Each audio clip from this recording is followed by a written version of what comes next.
السلام علیکم سامعین، 26 رجب المرجب ہے، 18 فروری ہے۔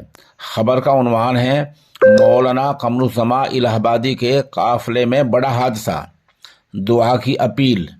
اس بارے میں وہیں سے Maulana Marghoob Ahmad Qasmi social India news کو بتا رہے ہیں کہ اتر پردیش کے گونڈا علاقے میں مولانا قمر الزماں الہ آبادی کے قافلے میں شامل ایک کار کا ایکسیڈنٹ ہو گیا ہے، جس میں بیت المعارف الہ آباد کے استاد حدیث مولانا مقصود احمد قاسمی الہ آبادی کے داہنے ہاتھ اور سینے میں چوٹ آ گئی ہے۔ ڈاکٹر نے فوری طور پر آپریشن تجویز کیا ہے۔